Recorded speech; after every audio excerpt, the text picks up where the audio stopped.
এই বিপ্লবকে যারা ব্যর্থ করে, এই বিপ্লবকে যারা মুছে দিতে চায়, তাদের বিরুদ্ধে আমাদের ঘোষণা। স্বাধীনতার স্বার্থে যারা শহীদ হয়েছেন তাদেরকে সবসময় শ্রদ্ধার সাথে স্মরণ করি। সেটা কোনো দিবসে নয়, প্রতিদিন প্রতি মুহূর্তে।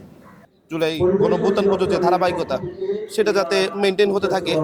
আপনারা জানেন 5ই আগস্টের পরবর্তী সময়ে ছাত্ররা বিভিন্ন জায়গায় বিভিন্নভাবে আওয়াজ তুলে সবকিছুতে ভূমিকা রেখে আসছে। সে জায়গা থেকে আমাদের যে নতুন দল হয়েছে গণঅভ্যুত্থান থেকে উঠে আসা, আপনারা জানেন সকলে, এনসিপি শাপলাকলি থেকে প্রতীক নিয়েছে তারা। তাদেরই অঙ্গ সংগঠন ছাত্র সংগঠন আমাদের জাতীয় ছাত্র শক্তি গঠিত হয়েছে। ইতিমধ্যে কক্সবাজার জেলার কমিটিও হয়েছে। প্রথমবারের মতো আমরা পুষ্পর্পণে এসেছি। এর আগে বহুবার স্কুল, কলেজ এবং গত বছর বৈষম্য বিরোধী প্ল্যাটফর্ম থেকে দিয়েছি। সো এই 5ই আগস্টের পরবর্তী প্রেক্ষাপটে আমাদের ভিন্ন একটা সময়ে আমাদের খুবই ভালো লাগছে। আমরা বলতে চাই 71কে যারা মুছতে চাই, তাদের বিরুদ্ধে আমাদের যুদ্ধ, তাদের বিরুদ্ধে আমাদের ঘোষণা। এই বিপ্লবকে যারা ব্যর্থ করে, এই বিপ্লবকে যারা মুছে দিতে চায়, তাদের বিরুদ্ধে আমাদের ঘোষণা।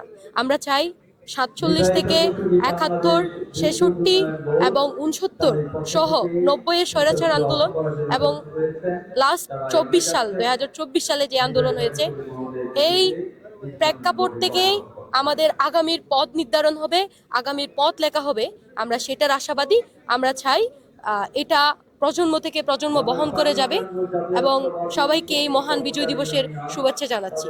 জুলাই গণঅভ্যুত্থান পর্যন্ত যে ধারাবাহিকতা সেটা যাতে মেনটেন হতে থাকে। ভালোই লাগছে। আমরা শহীদদের সবসময়ই শ্রদ্ধা জানিয়ে এসেছি, সেটা বিজয় দিবস হোক, স্বাধীনতা দিবস হোক, 21শে ফেব্রুয়ারি আমাদের মাতৃভাষা দিবস হোক, অন্যান্য সময়ে আমাদের 5ই আগস্ট জুলাই গণঅভ্যুত্থান দিবসও জানিয়ে এসেছি। আমরা সবসময় আমাদের দেশের জন্য, দেশকে স্বাধীনতার স্বার্থে যারা শহীদ হয়েছেন তাদেরকে সবসময় শ্রদ্ধার সাথে স্মরণ করি। সেটা কোনো দিবসে নয়, প্রতিদিন প্রতি মুহূর্তে। এবং আমি আশা রাখি আমাদের যারা জাতীয় ছাত্র শক্তিতে রয়েছেন তারা সবসময়ই 47 থেকে অদ্যাবধি এই বাংলার এবং এই বাঙালিদের জন্য যারা আত্মত্যাগ স্বীকার করেছেন তাদের সবাইকে এভাবেই স্মরণে রাখবেন, যে কোনো সময়, যে কোনো মুহূর্তে। 71-এ পাকিস্তানিদের হাত থেকে মুক্ত হওয়া, 90-এ স্বৈরাচার এরশাদের হাত থেকে মুক্ত হওয়া এবং 24-এ স্বৈরাচার হাসিনার হাত থেকে মুক্ত হওয়াকে একইভাবে দেখি। আমরা যে কোনো সময়ই আমাদের জাতিগত স্বাধীনতা থেকে তুলে ধরার চেষ্টা করেছি এবং এই স্পিরিটকে আমরা ধারণ করেছি। আমরা জেলা ছাত্র শক্তির পক্ষ থেকে এই মাত্র আমরা ফুল দিয়েছি শহীদ মিনারে, শহীদদের স্মরণে। আমরা মূলত চাই হচ্ছে আমাদের জেলার আহ্বায়ক ছাত্র শক্তির এই মাত্র বললো 47 থেকে জুলাই গণঅভ্যুত্থান পর্যন্ত যে ধারাবাহিকতা সেটা যাতে মেনটেন হতে থাকে।